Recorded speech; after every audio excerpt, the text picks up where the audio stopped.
الحمد لله رب العالمين والصلاة والسلام على سید المرسلین اما بعد فاعوذ باللہ من الشیطان الرجیم بسم اللہ الرحمن الرحیم۔ المؤمنین حضرت عائشہ رضی اللہ تعالی عنہا سے روایت ہے کہ حارث بن ہشام نے رسول اللہ صلی اللہ علیہ وسلم سے پوچھا، یا رسول اللہ، آپ کے پاس وحی کیسے آتی ہے؟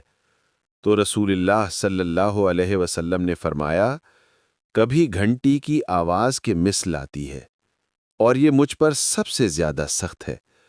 فرشتہ جو کچھ کہتا ہے اس کو میں یاد کر لیتا ہوں، جو کہا جاتا ہے تو یہ کیفیت دور ہو جاتی ہے، اور کبھی فرشتہ مرد کی شکل میں آ کر مجھ سے کلام کرتا ہے، جو کچھ وہ کہتا ہے اسے یاد کر لیتا ہوں۔ حضرت عائشہ رضی اللہ عنہا نے بتایا کہ میں نے رسول اللہ صلی اللہ علیہ وسلم کو دیکھا کہ سخت جاڑے کے دن میں وحی اترتی تو نزول وحی کے اختتام پر جبین اقدس پسینہ پسینہ رہتی۔ حضرت عائشہ رضی اللہ عنہا، آپ کا نامی ہے ام المؤمنین، صدیقہ، خطابات اور ام عبداللہ کنیت۔ آپ کے بطن سے کوئی اولاد نہیں ہوئی۔ حضور اقدس صلی اللہ علیہ وسلم نے ان کے بھانجے حضرت اسما کے صاحبزادے حضرت عبداللہ بن زبیر رضی اللہ عنہ کے اعتبار سے آپ کی ام عبداللہ کنیت رکھی۔ ام المؤمنین خاص انہی کے لیے نہیں بلکہ تمام ازواج مطہرات کو کہا جاتا ہے، جیسا کہ قرآن مجید میں فرمایا گیا ہے، نبی کی بیویاں مومنین کی مائیں ہیں۔ یہ خلیفہ اول حضرت صدیق اکبر کی صاحبزادی ہیں۔ ماں کا نام ام رومان ہے، جن کا وصال 6 ہجری میں ہوا۔ حضرت صدیقہ 4 نبوی میں پیدا ہوئیں۔ 10 نبوی میں حضرت خدیجہ الکبریٰ رضی اللہ عنہا کی وفات کے بعد حبالہ عقد میں آئیں۔ دیگر ازواج مطہرات کے برابر آپ کا 400 درہم مہر مقرر ہوا۔ نکاح کے بعد 3 سال تک مکہ معظمہ رہیں۔ ہجرت کے بعد جب یہ بھی مدینہ طیبہ آ گئیں تو 9 سال کی عمر میں رخصتی ہوئی۔ 9 سال خدمت اقدس میں رہیں اور بعد وصال رسول اللہ صلی اللہ علیہ وسلم 48 سال زندہ رہیں۔ 57 ہجری بماہ رمضان بتاریخ ریخ کے اشبہ سے شنبہ میں عمر 66 سال مدینہ منورہ میں وصال فرمایا۔ حضرت ابو ہریرہ رضی اللہ عنہ نے نماز جنازہ پڑھائی۔ وصیت کے مطابق دیگر ازواج مطہرات کے ساتھ جنت البقیع میں بعد نماز وتر دفن ہوئیں۔ یہ تمام فضائل و کمالات میں جملہ ازواج مطہرات سے ممتاز ہوتے ہوئے 3 ایسی خصوصیات رکھتی ہیں جو کسی میں نہ تھیں۔ نمبر 1، حضور اقدس صلی اللہ علیہ وسلم کو آپ کے ساتھ بنسبت دیگر ازواج مطہرات کے سب سے زیادہ محبت تھی۔ نمبر 2، علم اجتہاد میں سب سے زیادہ بڑھی ہوئی تھیں۔ حضرات خلفائے راشدین کے عہد ہی سے فتویٰ دیتی تھیں۔ نمبر 3، جتنی احادیث ان سے مروی ہیں ازواج مطہرات میں سے کسی سے مروی نہیں۔ اسی وجہ سے ایک قول یہ ہے کہ یہ دنیا کی تمام عورتوں سے مطلقاً حتیٰ کہ حضرت سیدہ فاطمہ اور حضرت خدیجہ سے بھی افضل ہیں۔ بعض حضرات نے فرمایا کہ چونکہ حضرت سیدہ فاطمہ صاحبزادی ہیں، جزلیت رسول کی وجہ سے یہ سب سے یہاں تک کہ حضرت صدیقہ رضی اللہ عنہا سے بھی افضل ہیں۔ ایک فاسد استدلال، لیکن یہ استدلال بے وزن ہے، اس لیے کہ پھر لازم آئے گا کہ حضرت قاسم، حضرت طیب، حضرت طاہر، حضرت زینب، حضرت رقیہ، حضرت ام کلثوم، حضرت ابراہیم رضی اللہ عنہما حضرت سیدہ کی فضیلت میں مساوی اور حضرت عائشہ صدیقہ رضی اللہ عنہا بلکہ خلفائے راشدین سے بھی افضل ہوں، اور اس کی جرت کوئی نہیں کر سکتا، نہ اہل سنت نہ روافظ۔ ایک لطیفہ، ایک دفعہ حضرات خلفائے ثلاثہ کی حضرت علی پر افضلیت کی گفتگو ہو رہی تھی کہ ایک صاحب نے بڑے جذباتی لہجے میں کہا، جگر جگر ہے، دگر دگر ہے۔ اس پر میں نے بے ساختہ کہا کہ حضرت علی جگر ہیں کہاں؟ پھر لازم کہ حضرت زینب، رقیہ، ام کلثوم اور سیدہ فاطمہ حضرت علی سے بھی افضل ہوں، بلکہ حضرات حسنین اور ان کے صاحبزادگان کا بھی حضرت علی سے افضل ہونا لازم آئے گا کہ یہ سب جگر ہیں اور حضرت علی جگر نہیں۔ اس پر وہ بہت چکرائے۔ تو محض نقل اقوال و استدلال فاسد کا جواب تھا، ورنہ اپنا ذوق توقف ہے۔ ہاں، یہ تفصیل کی جا سکتی ہے کہ حضرت خدیجہ و صدیقہ اور حضرت سیدہ فاطمہ تمام دنیا کی عورتوں سے افضل۔ ازواج مطہرات میں سب سے افضل حضرت خدیجہ اور حضرت صدیقہ، اور بنات کرام میں سب سے افضل حضرت سیدہ ہیں۔ ان سے 2210 حدیثیں مروی ہیں، 174 متفق علیہ، 54 صرف بخاری، 68 صرف مسلم نے روایت کی۔ علماء فرماتے ہیں کہ دین کا چوتھائی حصہ آپ سے مروی ہے۔ اجلائے صحابہ کرام دقیق سے دقیق، مشکل سے مشکل مسائل میں آپ کی طرف رجوع کرتے اور تسلی بخش جواب پاتے۔ تفسیر، حدیث، فقہ، انساب، اسرار شریعت کی ماہر تھیں۔ خطابت میں بھی کمال حاصل تھا۔ حارث بن ہشام حضرت سیف اللہ خالد بن ولید کے چچا زاد اور ابو جہل لعین کے حقیقی بھائی تھے۔ جنگ بدر و احد میں قریش کے ساتھ تھے۔ فتح مکہ کے دن ایمان لائے۔ یہ پہلے گھبرائے ہوئے حضرت ہانی کے پاس آئے اور ان سے پناہ لے لی۔ حضرت علی چاہتے تھے کہ قتل کر ڈالیں۔ حضرت ہانی آڑے آئیں۔ مقدمہ دربار اقدس میں پیش ہوا۔ ہانی نے عرض کیا، یا رسول اللہ، میں نے جسے پناہ دی ہے علی اسے قتل کرنا چاہتے ہیں۔ فرمایا، اے بانی، جسے تم نے پناہ دی اسے میں نے بھی پناہ دی۔ حضرت حارث کے 32 صاحبزادے تھے، جن میں ابو بکر مدینہ کے مشہور فقہائے 7 میں سے ہیں۔ خلافت فاروقی میں مکہ معظمہ سے شام کی طرف اس عزم سے نکلے کہ اب گھر واپس نہیں آنا ہے، بقیہ عمر جہاد ہی میں بسر کرتی ہے۔ اللہ عز و جل نے یہ خواہش پوری فرمائی۔ 15 ہجری ماہ رجب میں جنگ یرموک میں شہید ہوئے۔ نبی اور رسول کی تحقیق۔ علماء کا اس میں اختلاف ہے کہ نبی اور رسول ہم معنی ہیں یا ان میں کچھ فرق ہے۔ اس بارے میں علماء کے 4 اقوال ہیں۔ 1، دونوں ہم معنی ہیں۔ 2، دونوں مغایر ہیں۔ 3، ان میں عام خاص مطلق کی نسبت ہے۔ 4، ان میں عام خاص من وجہ کی نسبت ہے۔ ہم لوگ ہم معنی کہتے ہیں۔ ان کی دلیل یہ ہے کہ قرآن کریم میں متعدد جگہ رسول بولا گیا ہے اور مراد انبیاء ہیں۔ مثلا فرمایا، موسیٰ کے بعد ہم نے مسلسل رسول بھیجے، حالانکہ فرق کرنے والے جو معنی رسول کے بتاتے ہیں اس معنی میں ان میں کوئی رسول نہ تھا۔ فرمایا، ہم ان رسولوں کے مابین تفریق نہیں کرتے، اور فرمایا، ان سے پہلے کچھ رسولوں کے واقعات ہم نے آپ سے بیان فرمائے، کچھ کے ابھی نہیں بیان فرمائے۔ ان دونوں آیتوں میں اور ان کے علاوہ کثیر آیتوں میں رسول سے مراد تمام انبیاء ہیں، خواہ بمعنی مصطلح رسول ہوں خواہ نہ ہوں۔ جو لوگ دونوں کے معنی میں کرام ہیں، مغایرت کے قائل ہیں، ان کی دلیل یہ ہے کہ ارشاد فرمایا، تم سے پہلے جتنے نبی اور رسول ہم نے بھیجے سب کا حال یہ ہوا کہ ان کی تلاوت میں کبھی کبھی شیطان نے کچھ دخل دیا۔ اس آیت میں نبی پر رسول کا عطف ہے اور عطف دلیل مغایرت ہے۔ جو لوگ عموم و خصوص کے قائل ہیں ان کی دلیل یہ ہے کہ حضرت اسماعیل اور حضرت موسیٰ کے لیے فرمایا یہ نبی رسول تھے۔ اگر ترادف ہوتا تو دونوں کا ذکر بے فائدہ ہوتا، تخایر ہوتا تو اجتماع محال، تو معلوم ہوا کہ عموم و خصوص ہے۔ انبیاء اور رسل کی تعداد۔ علاوہ ازیں حدیث میں ہے کہ حضرت ابو ذر رضی اللہ عنہ نے دریافت کیا کہ انبیاء کی تعداد کتنی ہے؟ فرمایا 1,24,000۔ عرض کیا ان میں رسول کتنے ہیں؟ ارشاد فرمایا 310 سے کچھ زائد، اور ایک روایت میں ہے 315، تیسری روایت میں ہے 313۔ اس سے ثابت ہوا کہ ہر رسول نبی ہے مگر ہر نبی رسول نہیں۔ یہ دلیل ہے عموم خصوص مطلق کی۔ جو لوگ کہتے ہیں کہ عموم خصوص من وجہ ہے، ان کی دلیل یہ ہے کہ فرشتوں پر قرآن مجید و احادیث میں رسول کا اطلاق آیا ہے مگر ان پر نبی کا اطلاق کہیں نہیں، تو معلوم ہوا کہ فرشتے رسول ہیں مگر نبی نہیں۔ حضرت زکریا، یحییٰ، شعیہ وغیرہ نبی ہیں مگر رسول نہیں۔ حضرت ابراہیم، حضرت موسیٰ وغیرہ رسول بھی ہیں، نبی بھی ہیں، تو ثابت ہوا کہ عموم خصوص من وجہ ہے۔ جو لوگ نبی اور رسول میں عموم خصوص مانتے ہیں وہ نبی کی یہ تعریف کرتے ہیں، نبی وہ بشر ہے جس کے پاس من جانب اللہ وحی آتی ہو، خواہ صاحب شریعت جدیدہ و دین جدید ہو خواہ نہ ہو۔ رسول وہ نبی ہے جو صاحب شریعت جدیدہ و دین جدید ہو۔ اس تعریف پر یہ فرشتے بمانی مصطلح رسول نہ ہوں گے۔ اطلاق کا جواب یہ لوگ یہ دیتے ہیں یہ کہ بمانی لغوی ہے، مگر اس تعریف پر یہ اعتراض پڑتا ہے کہ ابھی گزرا کہ حضرت اسماعیل رسول تھے مگر یہ شریعت جدیدہ لے کر نہیں آئے۔ حضرت ابراہیم کی شریعت کے پابند تھے۔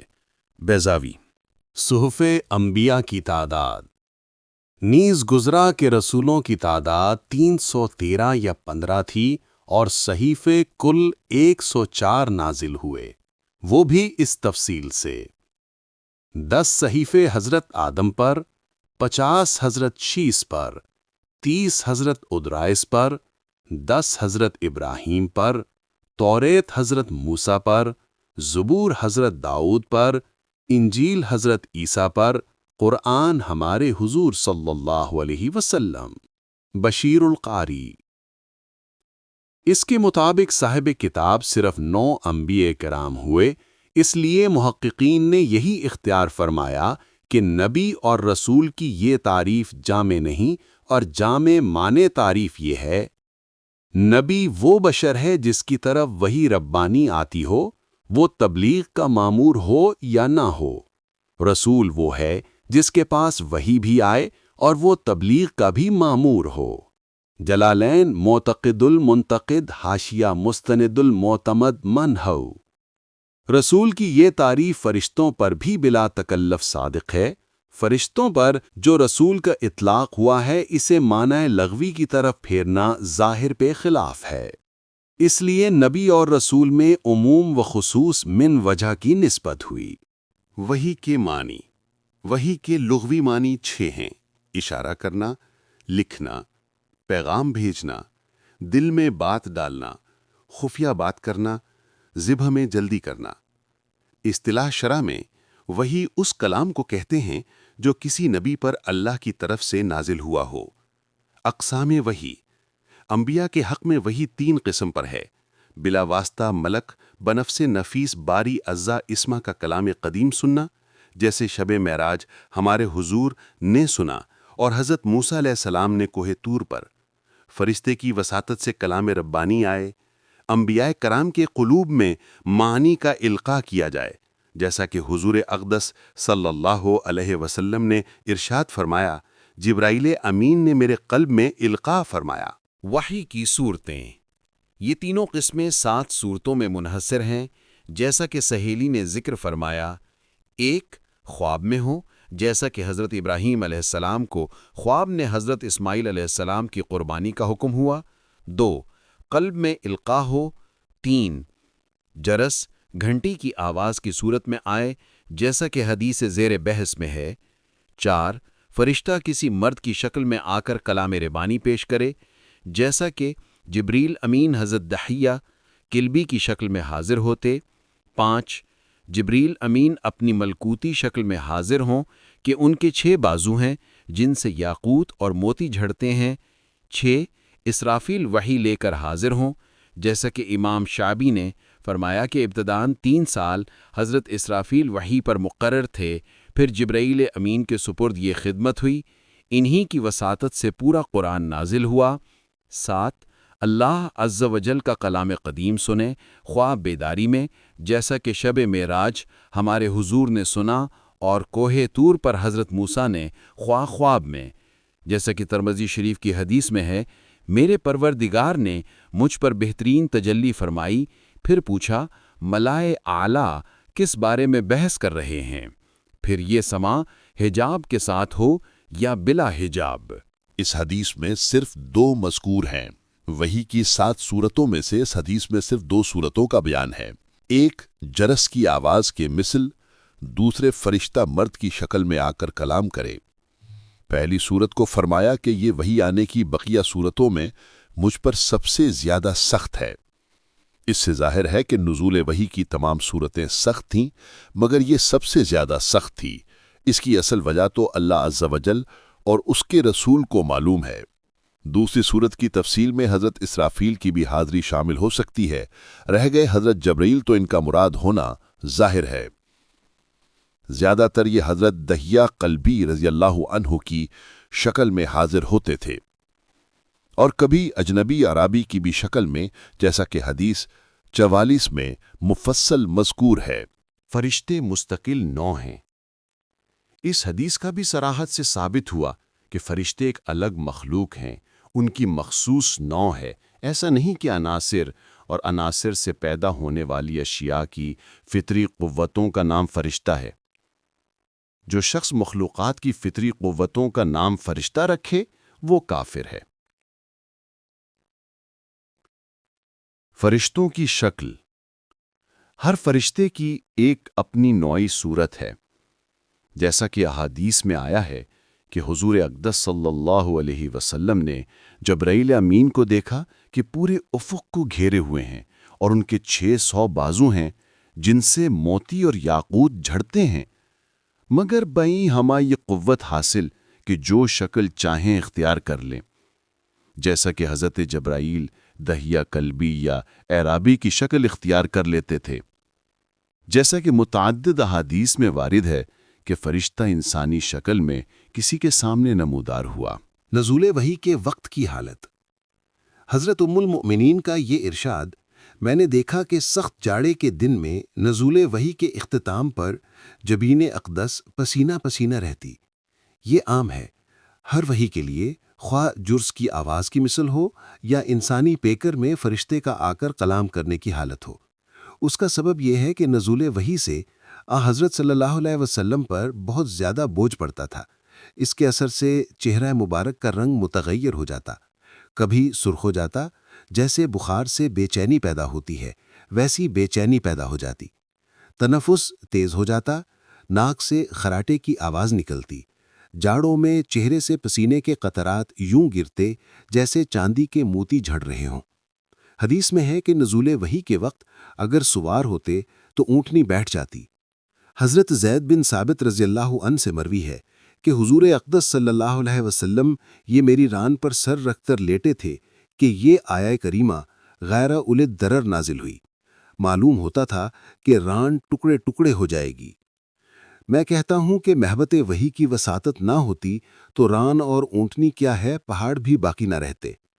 فرمایا گیا ہے، اگر ہم یہ قرآن پہاڑ پر اتارتے تو تم اسے اللہ کے خوف سے جھکا ہوا پاش پاش دیکھتے۔ اللہ اکبر! جس سے پہاڑ ٹکڑے ٹکڑے ہو جائیں، اس کے ثقل کا جو تحمل کرے، اس کی قوت کا کیا ٹھکانہ؟ رہ گئی یہ بات سلسلۃ الجرس والی کیفیت میں سب سے زیادہ شدت کیوں تھی؟ اس کو اللہ ہی جانے اور اس کے رسول ہی جانے۔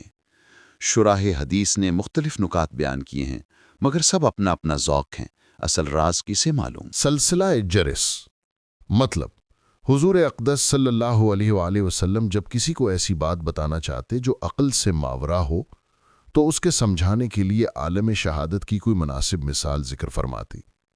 یہاں جب حضرت حارث نے وحی کی کیفیت پوچھی اور اس کی یہ کیفیت عام عقول کے دسترس سے باہر تھی تو اس کو یوں سمجھایا کہ جیسے تم لوگ گھنٹے کی آواز سنتے ہو جو تسلسل کے ساتھ آتی رہتی ہے مگر اس سے کوئی مفہوم نہیں اخذ کر سکتے، اسی طرح وحی کبھی اتنے جلال کے ساتھ آتی ہے کہ خطاب کی ہیبت اور ارشاد کا وزن دل پر ایسا چھا جاتا ہے جسے الفاظ کا جامہ نہیں پہنایا جا سکتا، مگر اس کے باوجود جب یہ کیفیت فروغ ہو جاتی ہے تو پوری وحی محفوظ ہوتی ہے جیسے مسموع محفوظ ہوتا ہے۔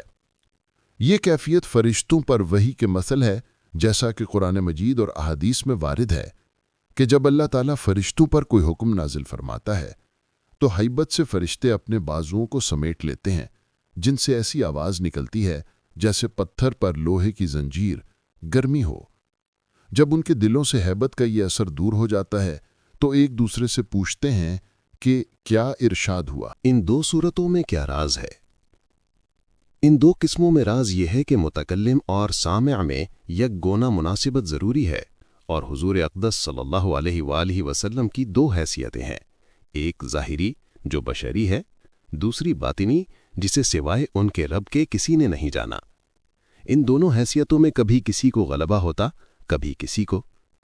جب بشری حیثیت کے غلبہ کا وقت ہوتا تو فرشتہ بشکل بشر آ کر کلام کرتا ہے، اور جب باطنی حیثیت کا غلبہ ہوتا تو باطنی حیثیت کے مطابق سلسلہ الجرس والی کیفیت کے ساتھ وحی آتی۔ والعلم بالحق عند ربی جل مجدہ، کیفیت وحی سے کتاب کے آغاز کا نقطہ۔ چونکہ تمام شرائع خواہ عقائد ہوں خواہ اعمال و اقوال سب کی بنیاد وحی پر ہے۔ اللہ کی ذات و جملہ صفات، رسول اور رسول کے تمام اوصاف، ایمانیات کی پوری تفصیل، عملیات کی جزیات سب کا منبع وہی ہی ہے، اس لیے امام بخاری نے وہی سے اپنی معرکۃ الآراء کتاب کا آغاز کیا۔ وہی کی حقانیت پر ایمان کے بعد جملہ اصول اور فروع پر ایمان بمنزلہ لازم غیر منفک کے ہے۔ ناظرین، آج کے لیے بس اتنا ہی۔ انشاءاللہ ہم پھر حاضر ہوں گے اگلی حدیث لے کر نیکسٹ ایپیسوڈ میں۔ تب تک کے لیے آپ حدیث شریف کو سنیے، سمجھیے، آگے اپنے دوست و احباب میں شیئر کیجیے، کیونکہ اللہ کے پیارے نبی صلی اللہ علیہ وسلم نے ارشاد فرمایا، اللہ تعالیٰ اس کو تر و تازہ رکھے جو میری حدیث کو سنے، یاد رکھے، پھر دوسروں تک پہنچائے۔ اور یہ حدیث ترمذی شریف کی ہے۔